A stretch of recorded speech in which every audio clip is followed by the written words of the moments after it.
The first day of January 1892 began without sunlight. Thick winter clouds hung so low over Alder's Hollow that the entire valley felt as if it had been pressed under a cold, gray hand. The snow from the night before lay heavy across the rooftops and the narrow, winding roads, muting the sound of footsteps and wagon wheels until the entire town seemed to breathe in a single slow rhythm. Dr. Elias Rowe, the town's only physician, had risen before dawn, as he always did, to stoke the fire in the clinic and boil water for the day's work. The morning should have been uneventful. Winter in Alder's Hollow was a season of fevers, chilblains, and slow recoveries. But that morning, something new entered the stillness, and it would not leave. It began with the muffled knock at the clinic door. When Elias opened it, the figure of a young woman stood shivering in the snow, her cheeks red with cold, her hands gripping her belly. He recognized her as Mary Keating, the blacksmith's wife, though her eyes were distant, unfocused, as though she were trying to see something far behind him. Without a word, she stepped inside, her breathing short and shallow. Moments later, a second woman appeared at the door, led by a neighbor. This was Ruth Weaver, the quiet daughter of a cobbler who rarely left her parents' shop. She too was in the final hours of labor. Elias's confusion deepened, but before he could ask either of them a single question, a third knock came. This time it was Anna Price, a widow who had spent the past year tending to her ailing mother on the far side of town. She looked pale, exhausted, and just as detached from the present as the other two. 3 women, 3 laborers, 3 silent arrivals on the same morning. Elias moved quickly. There was no time to ask what could not yet be answered. The births came in steady succession, one after the other, as though they had been arranged by an unseen schedule. Each child entered the world without complication, and for that Elias was quietly grateful. Yet as he cleaned the newborns and wrapped them in blankets, he felt a weight pressing into the back of his mind. None of the women could tell him who the fathers were. None of them could recall the moment of conception, or anything about the weeks that should have led to these births. At first he thought it was shameful. Small towns like Alder's Hollow had their own unspoken rules, and many women learned to hide certain truths. But as he gently pressed for details, their answers were identical in a way that made his skin tighten. They remembered their lives clearly until a night 8 months earlier, each one naming the same date, when they went to bed and simply woke again the next morning. They had no memory of dreams, no sense of time passing. For the months that followed, they had gone on with their daily lives, thinking nothing of it until the first signs of pregnancy appeared. Elias wrote down their accounts in his ledger, though the words felt fragile and absurd on the page. He had served as town physician for 15 years, and in all that time he had never encountered anything like this. He tried to rationalize. Perhaps each woman had suffered a head injury she had forgotten, or some strange fever had dulled their memories. But the dates matched too perfectly, and the children, each with a shock of pale hair and eyes not yet settled into a permanent color, seemed to regard him with an unusual stillness for newborns, their faces calm in a way that unsettled him. Outside, word began to spread. By evening, the small square in front of the general store was murmuring with questions and theories. Some spoke of sin, others of God's will, and a few of darker things best left unspoken. The town's priest, Father Calhoun, made no public statement, but he was seen walking the long road toward the convent on the edge of the valley, his posture stiff and hurried against the falling snow. Elias, watching from the window of the clinic, felt a stirring of unease that reached back years into his own past. Memories of patients whose lives had been brushed by the strange and inexplicable, yet quickly forgotten because forgetting was easier than knowing. As night fell, the three mothers slept in narrow beds at the clinic, their newborns bundled beside them. Elias sat at his desk with a single oil lamp burning low, reviewing his notes again and again. The date they had given him echoed in his mind, April 14th, 1891. It meant nothing to him now, but something deep in his instincts told him it would mean everything soon. Outside, the wind began to rise, carrying with it a distant sound, a faint low toll that might have been the shifting ice on the river, or the single strike of a hidden bell. Snow still lay heavy over Alders Hollow in the days following the births, its weight pressing the town into a silence that felt less like peace and more like suppression. The few who ventured out spoke in hushed tones, eyes darting toward the convent as if expecting something to emerge from its iron gates. Inside the schoolhouse, Clara Baines, the town's only teacher, was sweeping the floor when she overheard two mothers in the hallway whispering about the strange coincidence. Their words stirred an unease she had tried for years to bury. Clara had been in Alders Hollow since she was a child, and while she was careful to keep to her lessons and never meddle in town affairs, she could not ignore a detail others had long forgotten.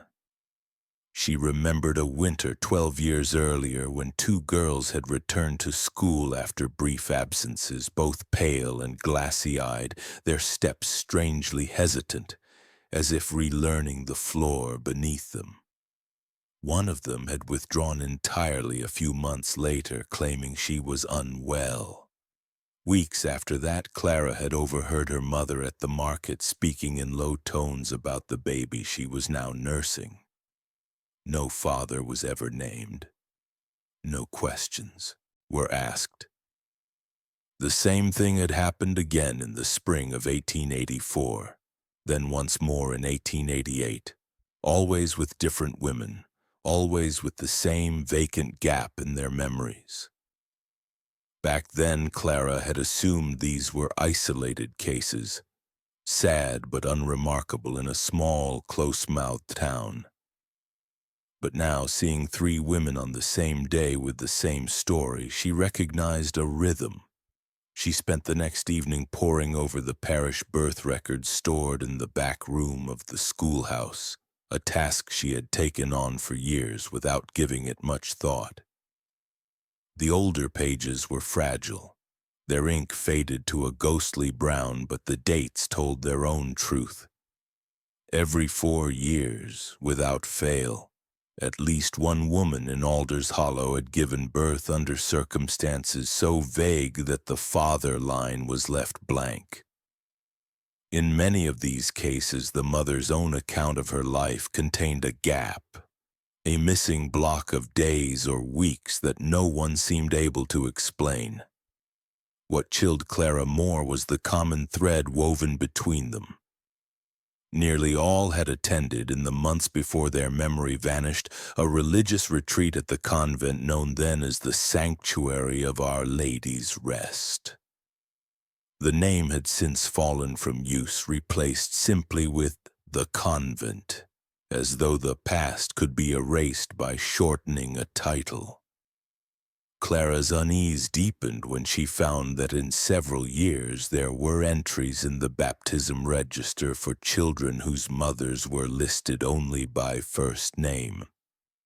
No surname recorded, no father at all.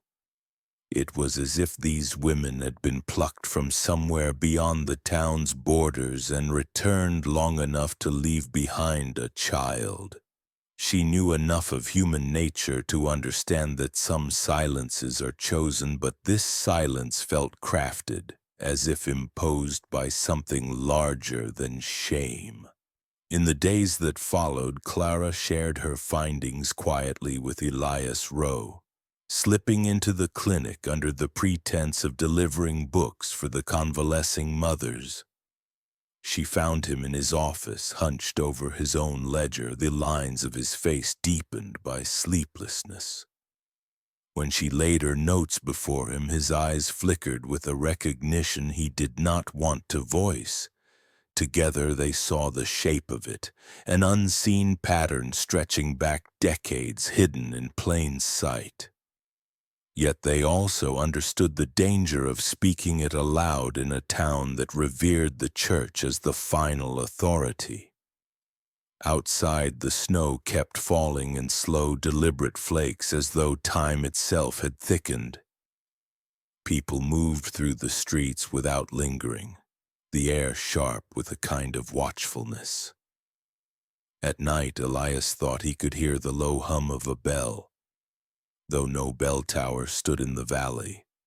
Clara, too, reported hearing strange sounds, a faint rhythmic knocking from somewhere deep beneath the schoolhouse when the children had gone home. Each kept these details to themselves, perhaps out of fear, perhaps out of a shared, unspoken agreement to wait until the shape of the truth was clearer. But the truth was already reaching for them, seeping through the cracks of the valley's silence. The first whisper of the pattern was no longer a whisper. It was a pulse, faint but steady, and it was leading them both toward the old convent gates where the past was not gone at all, only waiting. By the end of that week, the clinic's lamps burned late into the night, their glow spilling into the snow-covered street outside like the last light from a house no one wants to approach. Elias Rowe sat at his desk, his mind circling Clara's findings over and over until the repetition became almost a kind of fever. He had lived in Alder's Hollow long enough to understand that nothing in this town truly vanished. It only sank layer by layer into the quiet soil, waiting for someone to dig. And though every instinct told him to leave it buried, his hands found their way to the attic ladder one cold evening, a lantern in his grip. The attic above the clinic was little more than a cramped crawl space lined with crates of outdated medical journals, rusted instruments, and moth-eaten blankets. The air was thick with dust that clung to his throat. He moved slowly, brushing away cobwebs until something caught his eye. A small wooden chest shoved into the farthest corner as if hidden deliberately. The iron clasp was stiff with rust, but it gave way under steady pressure. Inside, wrapped in oilcloth, lay a ledger bound in cracked black leather. The first thing Elias noticed was its weight, heavier than any book its size should be, as though the paper itself had absorbed the gravity of what it contained.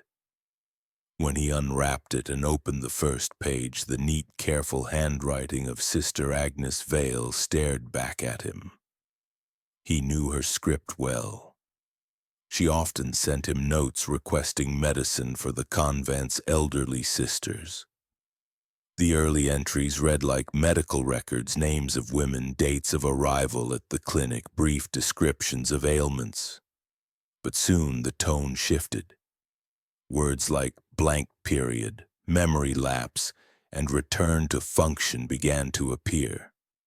Some entries were underlined, others marked with small black crosses in the margins. The names listed here stretched back 30 years, many of them matching the women Clara had identified. Then came the second handwriting, uneven, cramped, and faintly angular. as if the letters themselves were pressed into the paper with unease.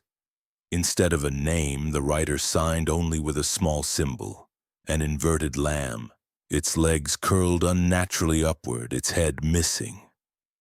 Elias had never seen it before, yet it sparked a sense of recognition he couldn't place.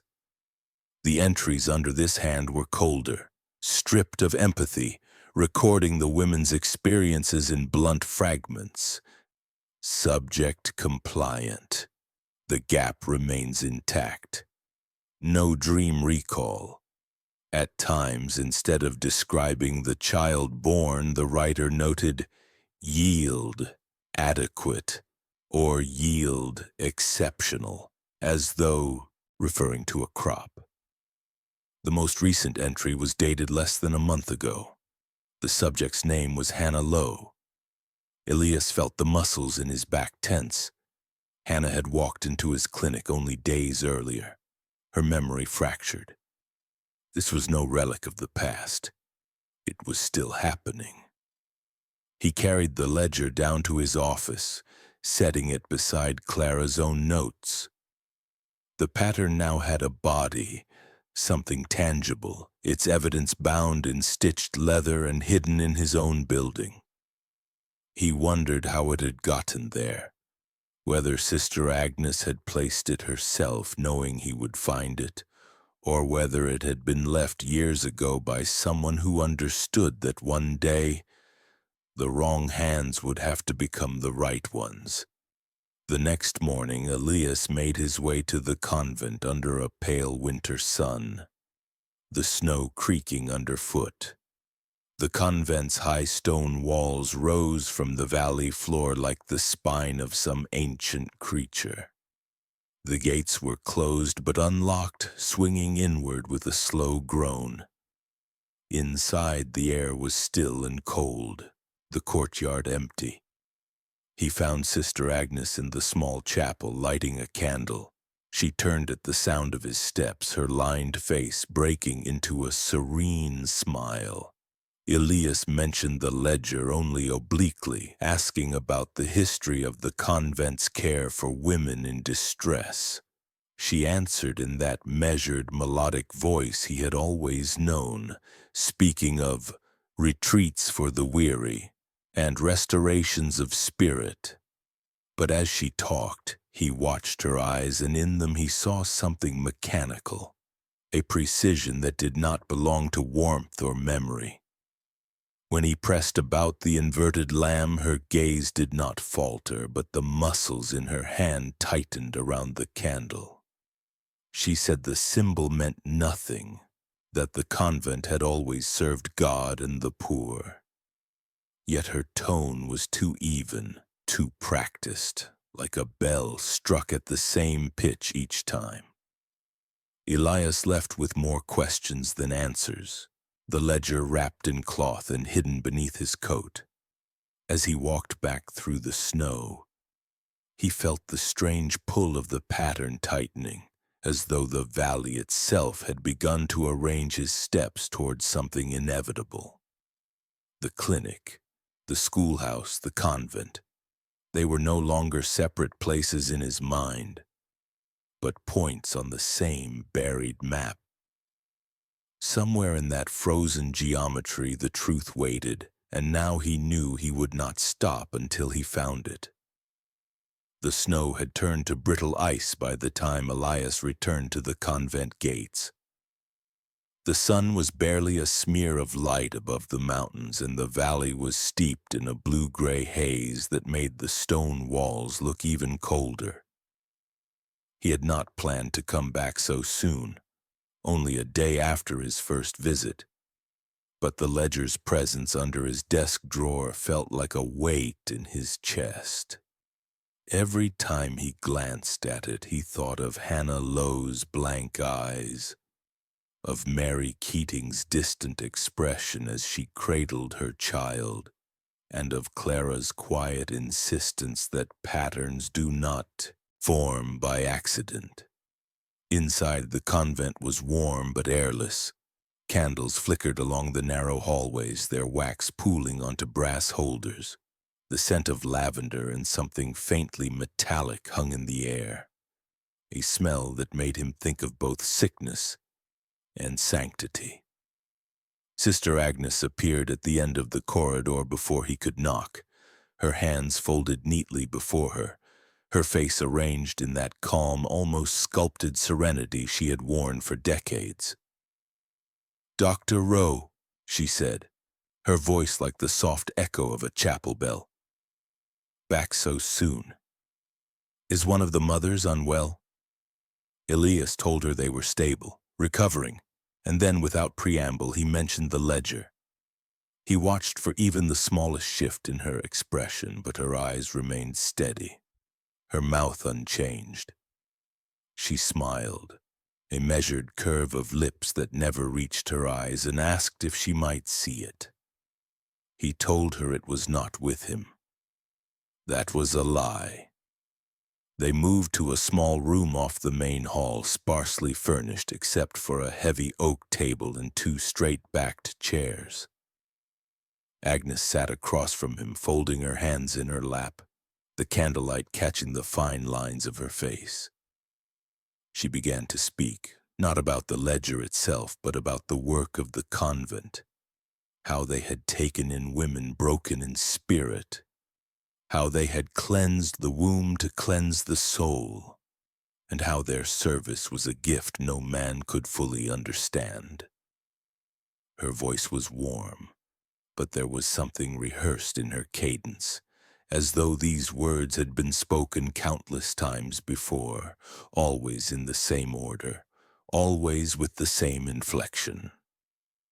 When Elias asked directly about the women's missing memories, she paused for a moment as if weighing the benefit of truth against the cost of silence. Then she leaned forward, her tone dropping to something almost intimate. "Some burdens are not meant to be remembered," she said. "We take them so they cannot fester. We make the vessel pure again." The phrasing chilled him. The vessel, not the person. He asked what she meant, and her eyes drifted toward the wall, as if she could see beyond it. "Every child carries the mark of its making," she murmured. "It is better for the mother not to see that mark too clearly." He pressed again, asking about the inverted lamb symbol. This time there was no flicker of recognition, no feigned confusion, only that same gentle smile, fixed and unwavering. "Symbols belong to those who believe in them," she said. "We serve God, and God needs no sign." But something in her voice tightened, the faintest constriction, like a seam pulling under strain. Elias left with the sense that he had been both told nothing and shown everything. Her composure was too perfect, her smile too deliberate. It was the smile of someone who knew exactly what he suspected and was certain he could not prove it. As he walked back through the silent halls, he noticed for the first time the sound beneath the quiet, a low rhythmic hum so faint it might have been mistaken for the wind. But it had no irregularity, no natural drift. It was steady, pulsing like a heartbeat deep under the floor. When he stepped out into the courtyard, the cold air hit him hard, clearing his head just enough for him to realize the hum was still present. It followed him to the gates, then faded the moment he stepped onto the road beyond. Looking back, he saw Sister Agnes framed in the doorway, her face still lit with that same inflexible smile. He tightened his coat against the wind and began the walk back to the clinic, his thoughts circling the same unsettling truth. Whatever was happening inside those walls, it was not finished. And Agnes knew he would return. The snow had hardened into a thin crust overnight, crunching under Elias's boots as he made his way back to the convent before dawn. He had decided not to announce his visit. If Sister Agnes truly meant to guard her secrets, she would not offer him the path to them willingly. A physician's work carried certain liberties in Alder's Hollow, and he intended to use them. The convent gates, as before, were unlocked, the hinges groaning softly in the cold.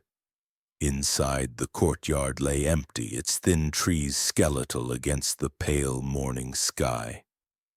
He moved quickly, keeping to the outer walls where the shadows clung. The building's older wing, unused for years according to local talk, lay at the far end of the cloister.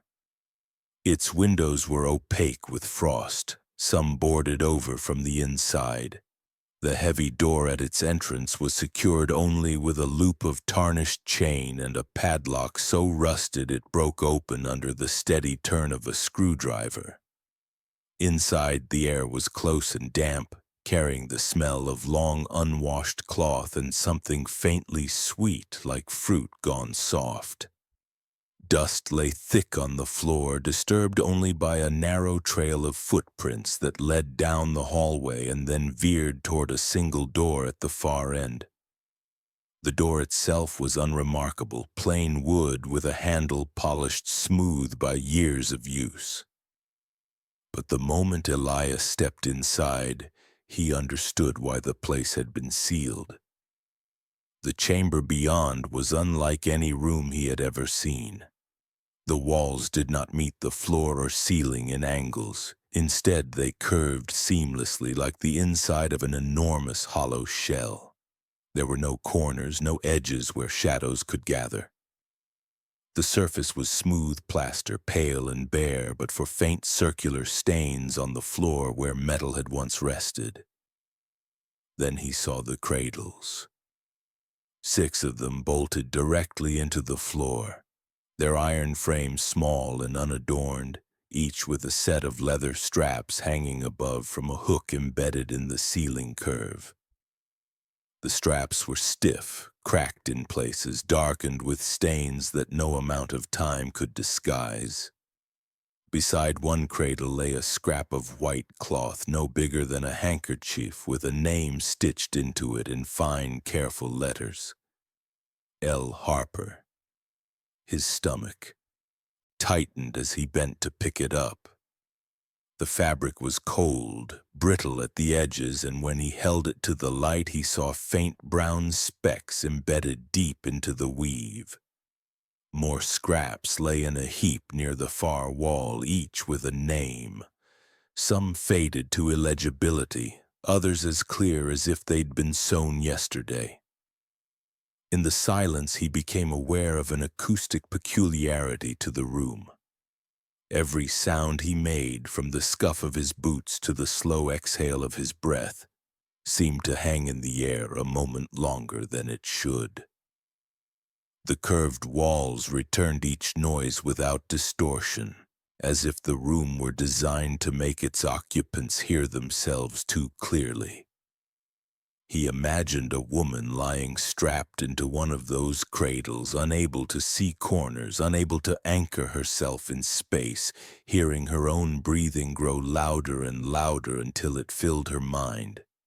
In one corner, though here the term felt wrong, was a small wooden stand with a shallow bowl carved into its top. The bowl held a crusted residue, chalky and gray. He touched it with the tip of a finger, bringing it to his nose. The scent was faint but sharp, almost metallic. It reminded him of the smell that had clung to Hannah Lowe's hair in the clinic. Iron and lavender. The footprints he had followed in were his own by now, but a second set crossed them, much smaller, leading to a narrow arch in the far wall. The arch had no door, only a heavy curtain that reached the floor. He pushed it aside and found a stairway spiraling downward into darkness. The air drifting up was colder still, tinged with the same scent as the bowl. Somewhere below, he thought he heard a slow, deliberate creak, like the sway of a rope under weight. A sound from behind made him spin, a soft scrape, like leather shifting against stone. The room was empty, yet the straps above the cradle seemed to sway ever so slightly, as though moved by a passing hand or the tail end of some breathless motion. Elias backed toward the doorway, the cloth scrap still in his hand, and stepped into the hall. The urge to follow the stairway gnawed at him. But the morning light outside had changed. The sun had climbed higher than he'd realized. The convent would soon be awake. He slipped out the way he had come, replacing the chain over the door so it would appear untouched. By the time he reached the road back to town, the image of the cornerless room was lodged so firmly in his mind that he doubted he would ever see a square wall the same way again. Whatever had been done in that chamber had been crafted with precision, not for comfort, but for some purpose as methodical as it was cruel.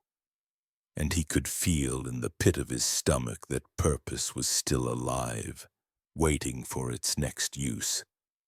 The snow was falling again the night Elias first heard it clearly. The low, deliberate toll of a bell that no one in Alder's Hollow should have been able to hear.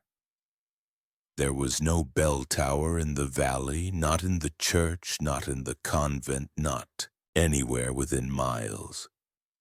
Yet the sound rolled through the darkness with a weight that seemed to vibrate in the bones more than in the ears.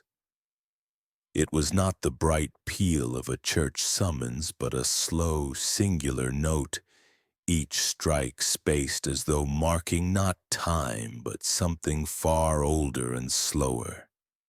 He was in his clinic office, ledger open before him when the first toll reached him. It came faint, almost like the echo of some faraway machinery. But as the night deepened, it grew sharper, clearer, as if whatever carried it was drawing closer. He stepped outside into the cold, pulling his coat tight, scanning the horizon. The snow absorbed the usual sounds of the town, the wind, the shifting branches, but could not smother that bell. It seemed to come from nowhere and everywhere at once, the air trembling slightly after each tone. 3 days later, the sound came again. This time it was followed by a knock on the clinic door. When Elias opened it, he found Hannah Lowe standing there. She was 22, slight in frame, her dark hair clinging damp to her cheeks as though she had been outside for hours.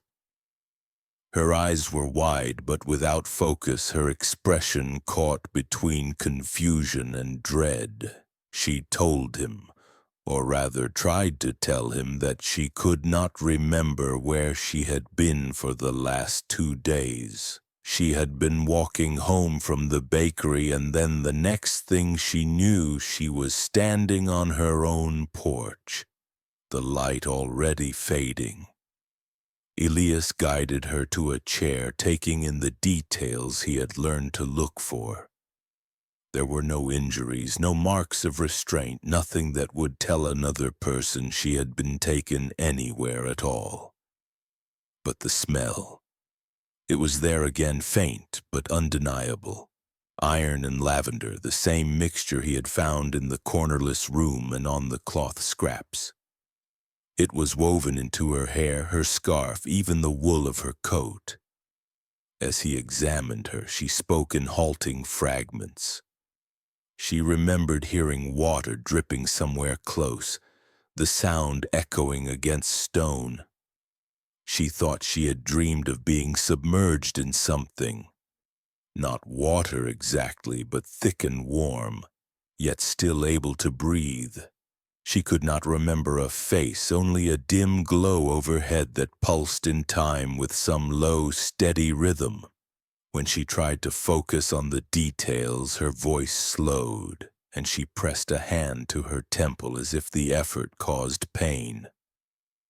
Elias told her to rest and fetched a cup of tea. As she sat silently, steam curling from the rim, he considered the ledger and its recent entries. Hannah's name had been there, written in the cramped, cold hand of the inverted lamb. The date beside it matched perfectly with her disappearance. He had no doubt now that the ledger was not a record of the past. It was a timetable. That night he lay awake listening for the bell again. When it came, it was fainter, almost cautious, as if testing whether it was being noticed. Elias thought about the rhythm, about how the sound seemed to linger longer in the air than it should, just like noises in the cornerless room. The connection pressed against his thoughts. The bell was not simply ringing. It was doing something. The next morning he traced Hannah's steps from the bakery toward her home, scanning for anything out of place. The snow had been disturbed in narrow, winding paths, but most of the prints had softened with new snowfall. Near the edge of the convent orchard, however, he found a set of tracks that led to the old stone wall. They ended abruptly, as if the person had stepped inside without climbing over. No door or gate marked the spot, only the faint indentation of a path worn smooth over many years, invisible unless you knew to look. Standing there, Elias felt that subtle vibration again, the one that came after the bell's toll. It seemed to rise up from the frozen ground itself, humming against his boots. He knew then that the sound was not just heard, it was carried through stone, through soil, into the bodies of those it was meant for. And if Hannah had heard it without realizing, she would not be the last. The orchard behind the convent had stood for as long as anyone in Alder's Hollow could remember. In summer it was a place of shaded paths and the scent of ripening fruit. In winter it became a skeletal maze of bare branches rattling in the wind. Elias had rarely given it thought beyond passing it on his way to tend a sick nun or deliver medicine. But now, standing among its twisted trunks, he felt the shape of the place differently, as though the rows of trees were not planted for food but as a kind of screen. He returned at first light, carrying only a lantern and a small crowbar. The snow crunched softly under his boots as he traced the faint depression in the earth where Hannah's trail had ended days earlier. The indentation ran between two ancient apple trees, their trunks gnarled and split, their roots breaking the frozen soil. Beneath one root, half concealed by frost and fallen leaves, was a stone slab no larger than a cellar door. It lay flush with the ground, its edges packed with soil.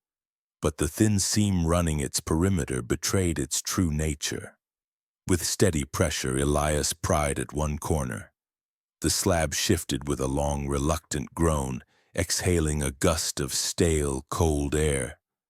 The smell hit him instantly, the same iron and lavender mixture, but deeper now, layered with the damp mineral scent of something kept underground for decades. He lifted the slab enough to slip inside, lantern light spilling into the narrow opening below. A steep stairway of uneven stone descended into darkness. He stepped down, one careful foot at a time, his breath clouding in the frigid air. The walls were lined with fitted stones, slick with condensation, and the air was utterly still except for the faint drip of water somewhere deep ahead. After 20 steps, the stairway opened into a chamber. The sight that met him froze him in place. Rows upon rows of shelves lined the walls, each holding glass jars sealed with thick wax. Inside every jar, coiled like small white snakes, were human umbilical cords. hundreds of them preserved in pale, viscous fluid. Each jar bore a label written in that cramped, angular script he recognized from the ledger. The labels gave a date and a sequence number, but no names. They were arranged with meticulous care, starting from the far left corner of the room and continuing in perfect chronological order. He stepped closer, holding the lantern up to read. The earliest dated back more than 30 years. The most recent were from just weeks ago. The jars glistened faintly in the lamplight, the cords suspended in their glass prisons like specimens in a laboratory. He counted silently, stopping when the realization struck. The dates matched the cycles Clara had uncovered. Every 4 years, sometimes multiple in a single season. In the center of the room stood a low wooden table. On it lay a ledger much like the one he had found in his attic, though this one bore only the inverted lamb symbol on its cover burned deep into the leather. He did not touch it. Instead, his gaze was drawn to a second doorway on the far wall. Shorter than a normal door, its frame arched in a perfect curve. From behind it came a faint sound, the steady creak of wood under a slow, deliberate weight. Elias moved toward it, pausing just inside the threshold. The room beyond was smaller, its walls lined not with shelves but with narrow stone cradles, each containing a small bundle wrapped in dark cloth. A figure moved among them, its back to him. A person in a long hooded robe adjusting the position of one of the bundles. The lantern's light caught the pale curve of a hand, skin stretched thin over bone. The hand paused mid-motion as if sensing him there. The figure spoke without turning. The voice was low, aged, and calm. "You shouldn't be here, Doctor." It was not Sister Agnes. Elias stepped backward, the lantern trembling slightly in his grip. The figure did not follow. Instead, it reached down and pulled a chain from the cradle it had been tending. The sound of the metal links sliding through its fingers merged with that same deep hum he had felt in the orchard soil, as if the earth itself responded to the movement. He backed into the main chamber, keeping his eyes on the doorway until it was out of sight. Then he turned and hurried toward the stairway, climbing faster than he thought possible. When he emerged into the orchard, the cold air hit him like a blow and he pushed the slab closed with all his strength. The seam disappeared into the frost and dirt as though it had never been disturbed. But the images would not leave him. The rows of preserved cords, the bundles in the cradles, the hooded figure moving with a caretaker's gentleness in a place that felt anything but merciful. He realized with a sick certainty that this was no abandoned ritual. It was alive, practiced, and evolving, and the bell was calling its next subjects even now. 2 nights passed before Elias returned to the orchard. He had not slept well since seeing the underground shelves, his dreams filled with rows of glass jars glowing faintly in the dark, and the sound of metal chains sliding through unseen hands. By the second night, he knew he would not rest until he found the other door, the one the hooded figure had come from. The ledger in his attic was open on his desk, the most recent entry for Hannah Lowe still fresh in his mind. Whoever wrote that entry was not Sister Agnes, and Elias had a suspicion of who it might be. The slab yielded more easily this time, its hinges now free of the frozen soil. The lantern's flame danced on the damp stone walls as he descended into the underground chamber once more. The jars stood as before, their contents suspended in pale fluid, their labels silently marking the years. The air was thick with the mingled scents of iron, lavender, and the faint rot of ancient moisture. He moved toward the small arched doorway at the far wall, stepping through into a narrow passage that bent sharply to the right. At its end was another door, heavier than the slab above, its surface warped by age. No lock barred it, only a simple wooden latch. Elias lifted it slowly, wincing as the wood creaked, and stepped inside. The room was small, lit only by a single oil lamp on a table in the center. A man sat in a high-backed chair facing away from the entrance, his thin shoulders draped in a black cassock that pooled on the floor. His hair was sparse and white, his posture stiff, as if every bone in his body had been set deliberately in place. Without turning, the man spoke. "Dr. Rowe, I wondered how long it would take you to come." His voice was low, measured, and devoid of surprise. "Father Calhoun," Elias said, though the name felt like a formality now.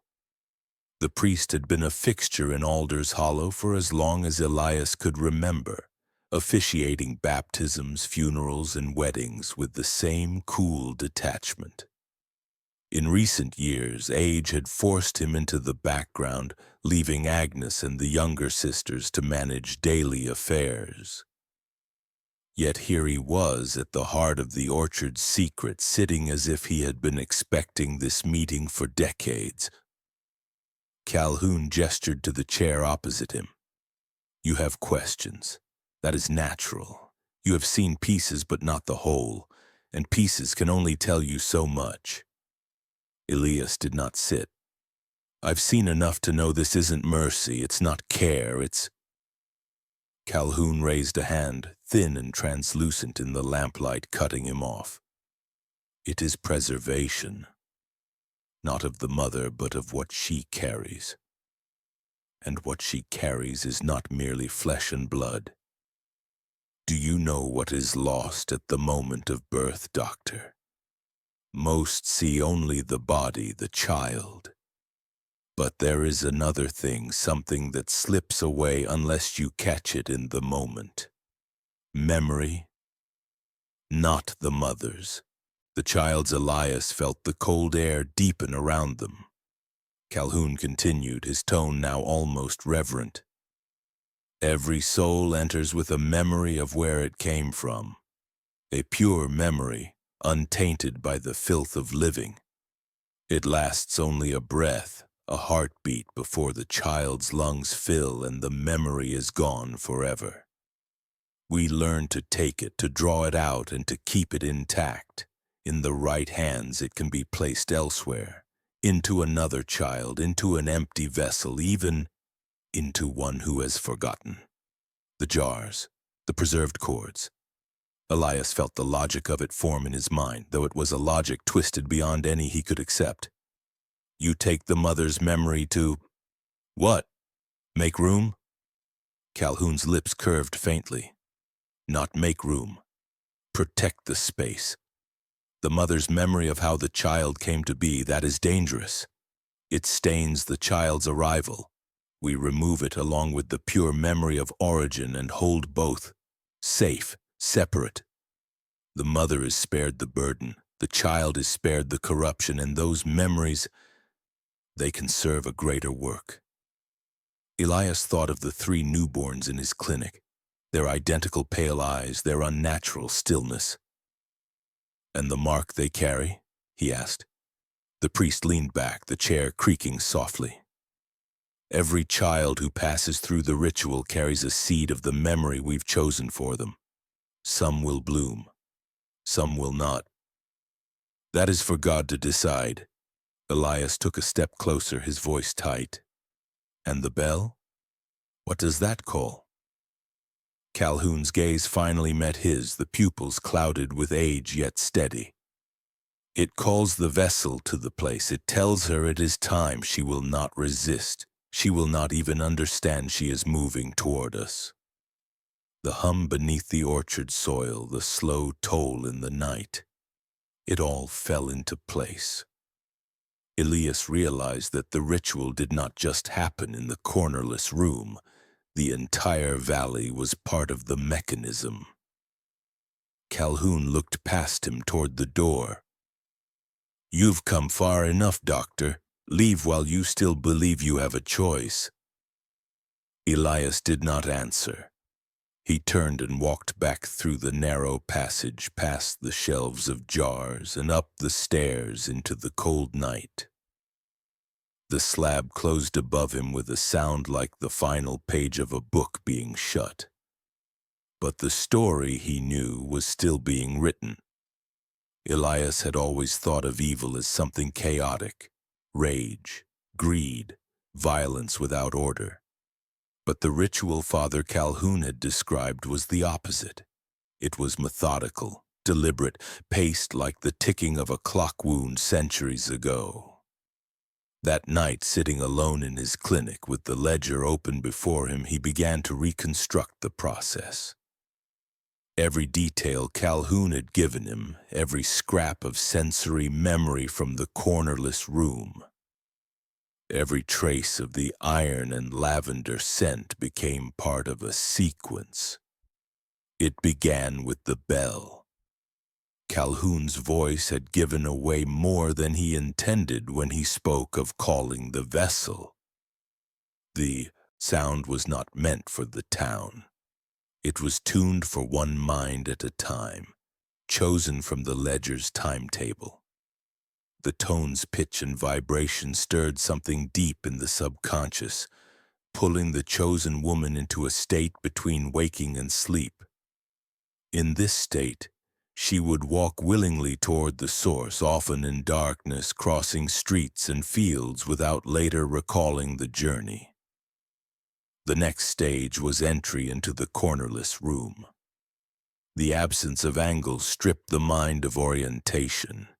Without shadows, without edges to measure space, the brain lost its anchors. The smooth, seamless walls created an endless loop of sound. Every breath, every heartbeat, every shift of cloth against skin came back amplified, the mind turning inward on itself. The woman would be laid in one of the iron cradles, her limbs restrained not to cause pain but to enforce stillness. Here the air carried the scent Elias knew too well. The mixture of lavender and iron masked something sharper, a powder made from the crushed seeds of a plant no longer grown in the valley, combined with fine bone dust. Calhoun's compound, prepared in the shallow wooden bowl he had seen, was burned in a small brazier beneath the cradle. The smoke, sweet at first, dulled the senses while keeping the subject conscious. She would drift into a waking dream, unable to tell whether her eyes were open or closed. Then came the pulses. Not sound as most would know it, but a vibration carried through the floor, synchronized to the deep hum Elias had felt in the orchard soil. The vibrations were precise, patterned, each cycle slower than the last, coaxing the mind away from the present moment. In this state, the brain could be guided backward toward the gap between memory and oblivion. Calhoun called this the threshold. At the threshold, the extraction began. Elias could imagine the tools, a needle-thin siphon inserted at the base of the skull where nerve and fluid met, not to draw blood but to collect something far more ephemeral. The fragments of memory pulled into a liquid suspension by the body's own chemistry. The mother's memories of conception, the sensory details of those lost hours or days, would be among the first to dissolve into the vial. But alongside them came something else, the infant's first impossible memory of its origin. The umbilical cord, still attached, became part of the apparatus. The preserved cords in the jars were not mementos, they were conduits. Through them, the harvested memory was sealed, embedded in the tissue like words pressed into wax. The cord would then be cut, preserved in fluid and catalogued on the shelves beneath the orchard.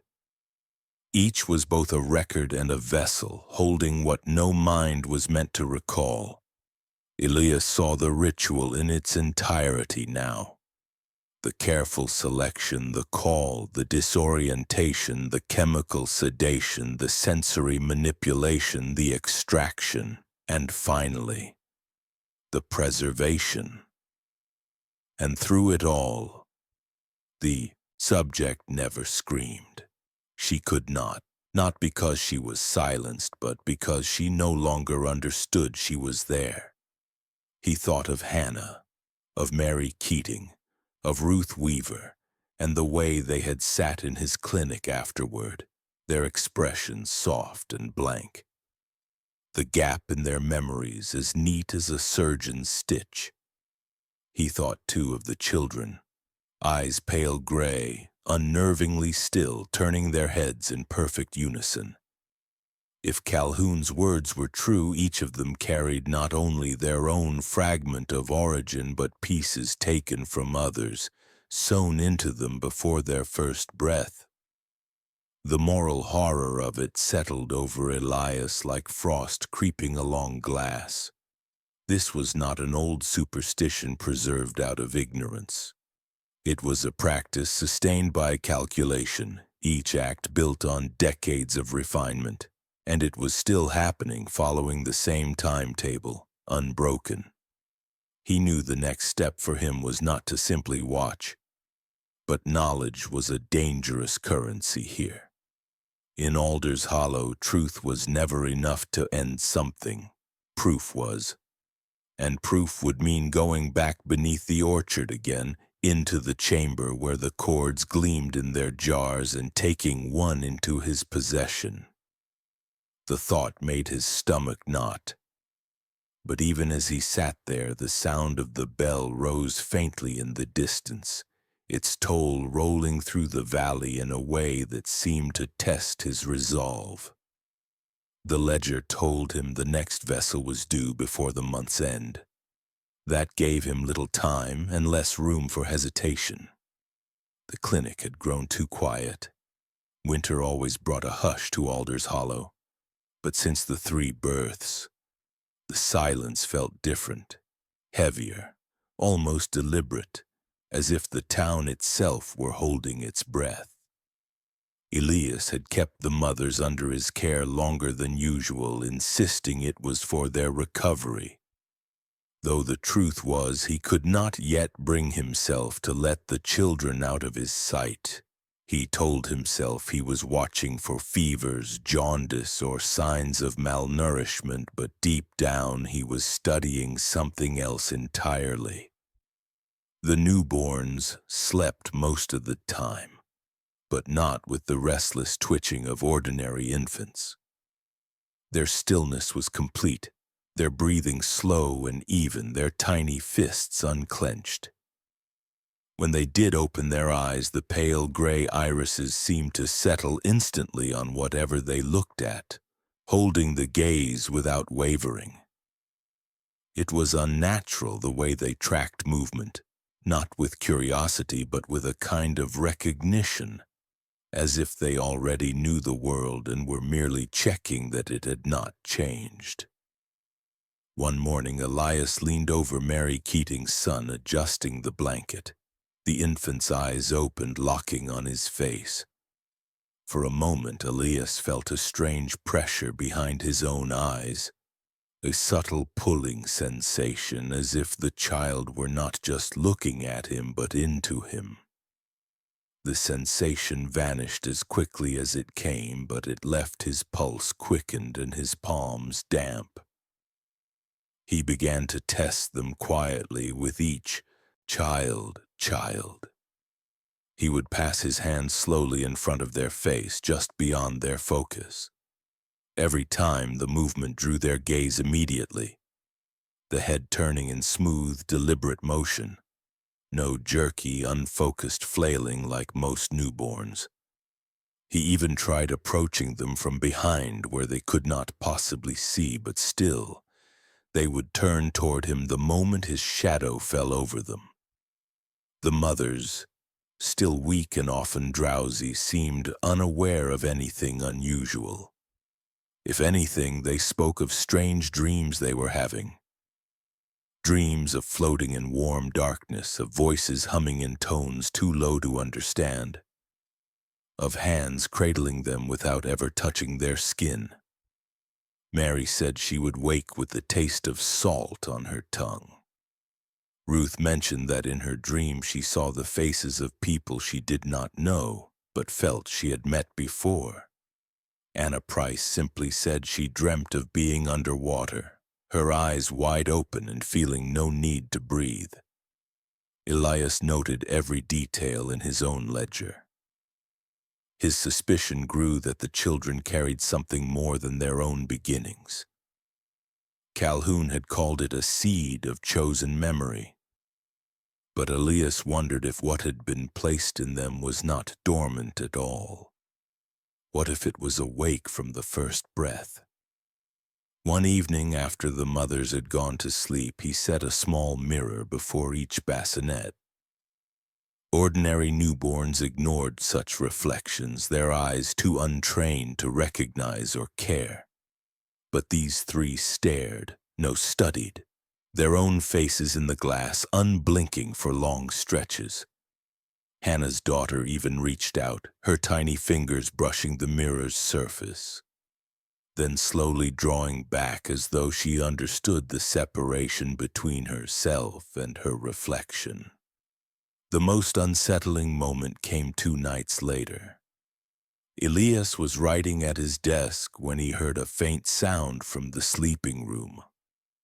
It was not crying, more like a low hum, steady and rhythmic. When he entered, all 3 children were awake, lying on their backs, their eyes fixed on the same point in the ceiling. The hum was coming from them, soft but in perfect unison, each note matching the others in tone and pace. He stood there, frozen, until the sound faded, their eyes closing again as if nothing had happened. After that, he began to sleep in his chair just outside the room, the lantern burning low beside him. He did not know what he was waiting for. Perhaps a sign, perhaps a slip in whatever calm force held them so unnaturally still. But part of him feared the truth, that the sign had already come and he simply did not know how to name it. Outside, the snow fell heavier each day, and with it came the distant toll of the bell, irregular now, almost testing. Elias knew the next vessel's turn was approaching. And if the children's strange awareness was any indication, whatever was being done beneath the orchard was not just shaping lives. It was shaping something meant to outlast them all. The storm came without warning. One moment, the sky was only a dull gray curtain over Alder's Hollow. The next, it was bruised black, the wind turning in strange, uneven gusts. Snow began to fall, but not the white flakes the valley knew so well. This was darker, laced with fine black ash that clung to skin and melted into streaks like soot. By nightfall, the town was silent, every window shuttered.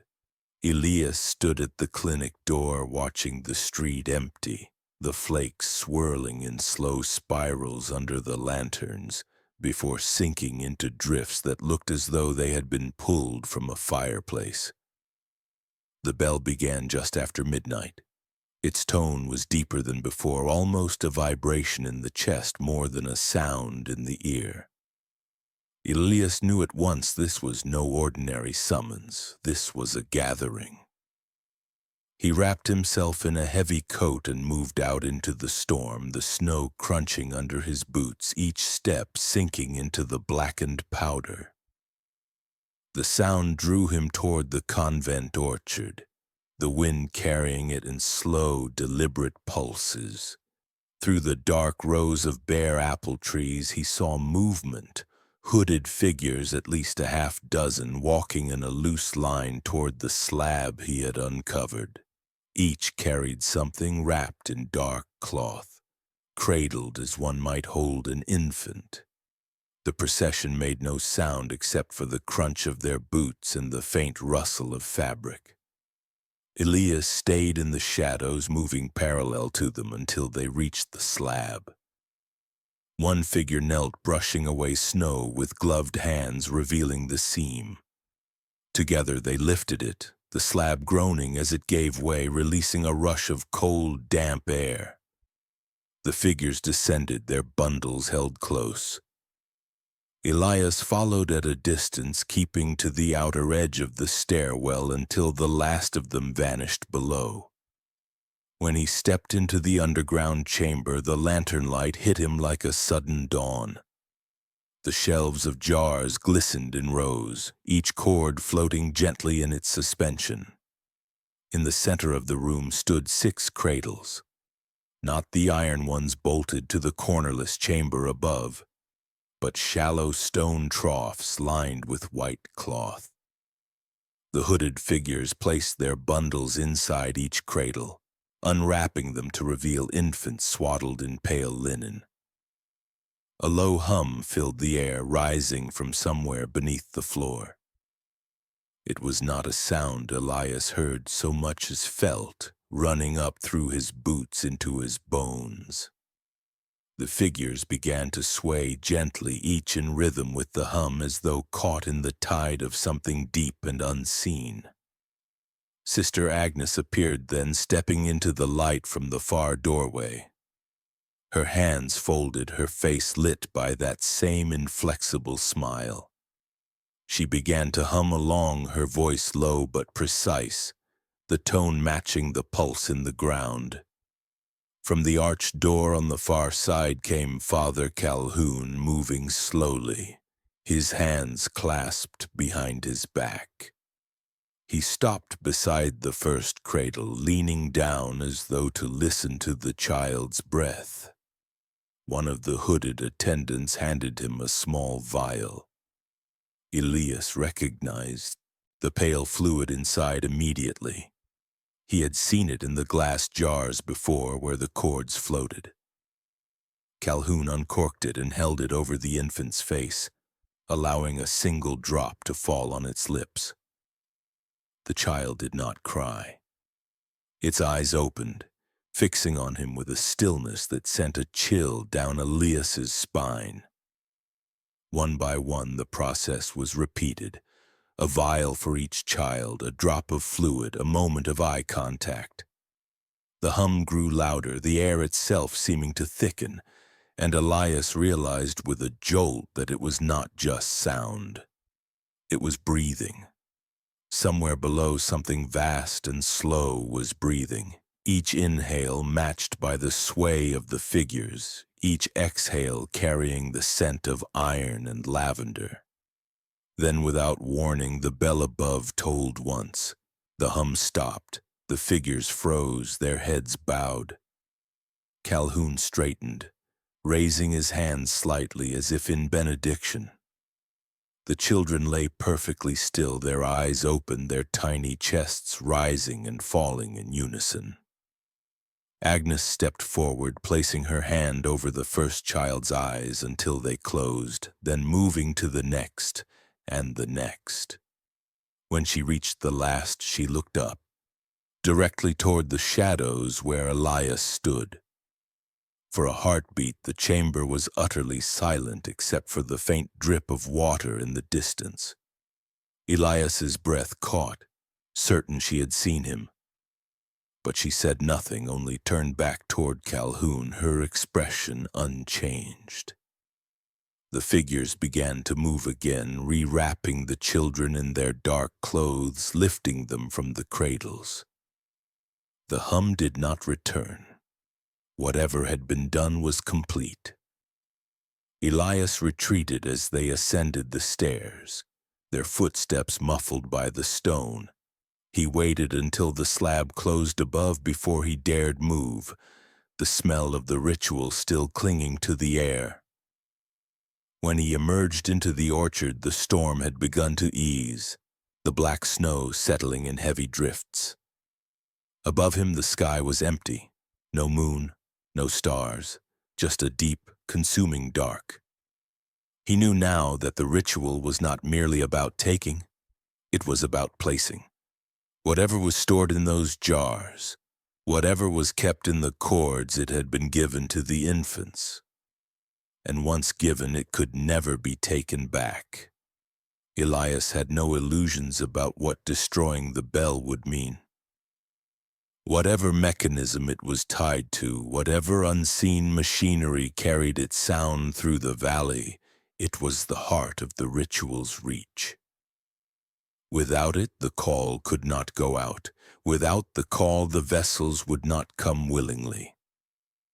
And yet he also knew that those who protected it would not let it go quietly. The storm had left the valley blanketed in a heavy layer of blackened snow, its surface crusted over with ice. Moving through it was slow work, every step crunching with a sound that seemed too loud in the stillness. Elias carried only a lantern, a length of rope, and the iron crowbar he had used to lift the orchard slab. The bell itself, according to the faint vibration he had traced through the ground over the past day, lay not in a tower but somewhere beneath the convent's old west wing. He waited until the hour when the convent's windows went dark. Slipping through the orchard, he skirted the main building, keeping to the deeper shadows where the drifts piled against the walls. The west wing's side door was swollen in its frame from years of dampness, but it yielded with steady pressure.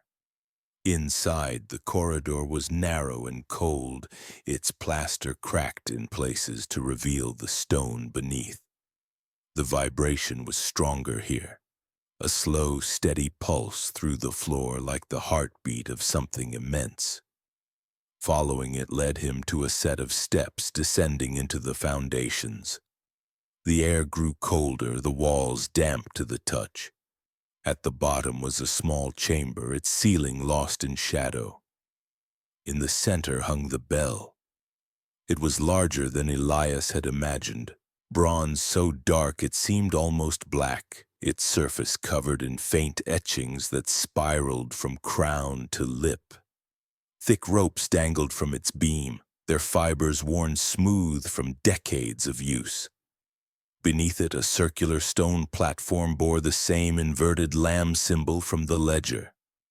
The sound it made was not constant now, but a low, intermittent hum, as though it were breathing. Elias circled it once, running his hand over the cold metal. The etchings were not decorative. They were precise, measured, and in some places filled with a dull, reddish residue that made his stomach tighten. He thought of the vibration in the orchard soil, of the way the chosen women seemed to walk willingly to their fate. This was the conduit.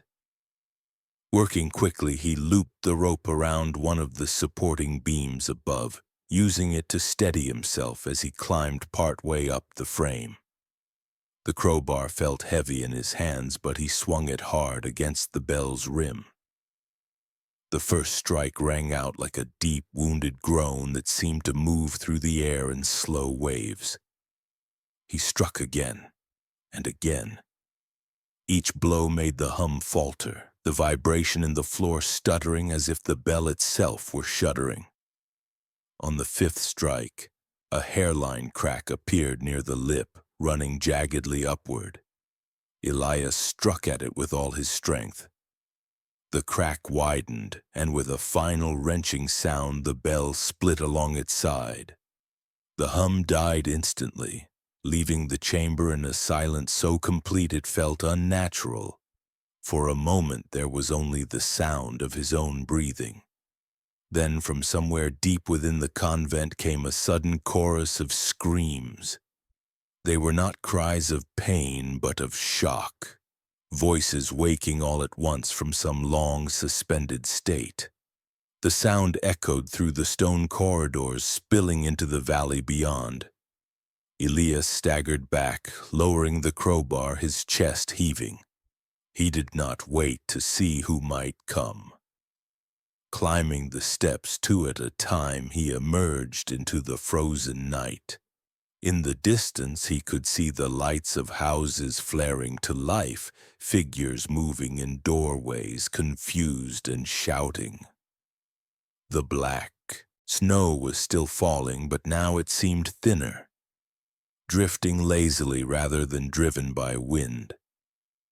Behind him, the west wing of the convent loomed silent. Whatever power the bell had held over the valley had been broken. But Elias knew the people who had tended it were still alive, and they would not forgive the loss. The morning after the bell's destruction, Alder's Hollow felt like a place waking from a fever. People moved through the streets in small, bewildered knots, speaking to neighbors they hadn't spoken to in years, asking questions they weren't sure they wanted answered. Some women sat on their porches in the biting cold, staring into the distance as though seeing the valley for the first time. A few wept without knowing why. Others described dreams ending abruptly, dreams they had carried for years, dreams that had never felt like their own.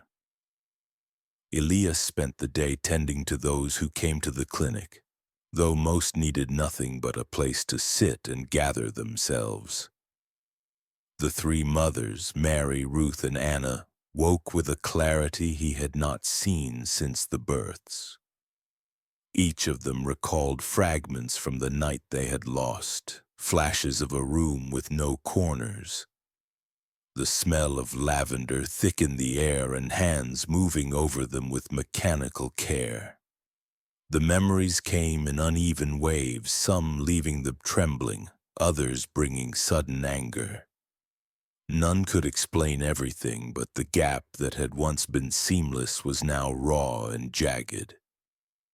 By mid-afternoon, word reached him that the convent was sealed. The gates were locked, and no movement had been seen behind its walls since the night before. No one had glimpsed Sister Agnes or Father Calhoun. The orchard lay untouched under the black snow, the slab hidden again beneath its thin layer of frost. Elias did not go back. Whatever remained below belonged to another time, another purpose, one he had already broken. In the weeks that followed, officials from the county arrived. Their presence was quiet but decisive. They took statements from those willing to speak, though Elias noted how many chose silence. Records from the convent were removed in crates, some sealed and labeled for transfer, others burned in the yard under a watchful eye. The shelves of jars beneath the orchard were emptied, their contents taken away to a place no one in the valley would ever learn. Hannah Lowe visited the clinic once before leaving town. She told Elias she was moving west to stay with relatives, that she wanted to be somewhere where the snow fell clean. Her face held no bitterness, but she spoke with the flat certainty of someone who had decided not to look back. The three children grew in the months that followed, their pale eyes slowly darkening to the shades of their mothers, though their stillness remained. They learned to walk and speak early, their words precise, their movements deliberate. By the time they were old enough for school, they were described as gifted, polite, intelligent, yet somehow apart from the other children, as if listening to something no one else could hear. Years passed. The convent fell into disrepair, its gates rusting, its windows clouded with dust. No new sisters arrived, and the orchard trees grew wild, their fruit falling and rotting where it landed. The black snow never came again. Alder's Hollow remained quiet, though a different kind of quiet than before. less like a shroud, more like the air after a storm that had nearly taken everything. Elias lived to see the children grow into adults. Each left the valley as soon as they could. Mary's son becoming a scholar of ancient languages, Ruth's daughter a physician, Anna's boy a composer. They returned only rarely, never together, and when they did, they seemed to gravitate toward the orchard, standing at its edge as if drawn by some buried memory they could not name. None of them lived past the age of 33. Mary's son was found in his study, eyes open, a single tear dried on his cheek. Ruth's daughter collapsed in the middle of a lecture, her gaze fixed on something above the crowd. Anna's boy died in his sleep, his face peaceful, as if listening to a sound no one else could hear. In each case, no cause of death was found. After the third funeral, a memorial was erected at the edge of the orchard. A low stone wall with no names, only a single inscription. For those who carried what was not theirs. Locals still leave flowers there in winter, though few speak of the reason. The younger generation knows only fragments, half-remembered stories about a bell that could be heard in the bones and snow that fell black as soot. Elias's notes were found after his death, bound together in a plain leather journal.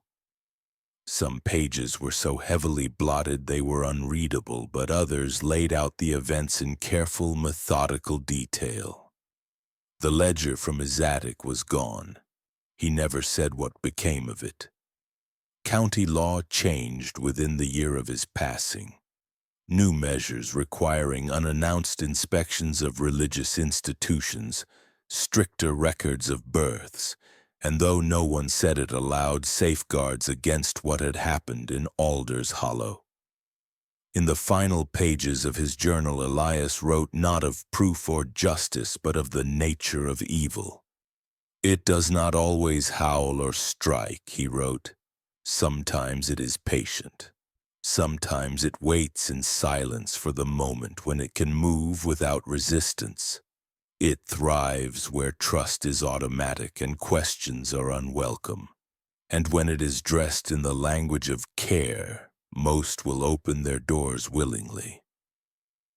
The last line was a question, one he had likely meant for himself, but that now seemed meant for anyone who read it. If it came again, would we even know until it was too late? And so the story of the Hollow Mothers faded into the same quiet from which it had come, half remembered, half denied, yet always present, a shadow that lingered just at the edge of the valley's winters.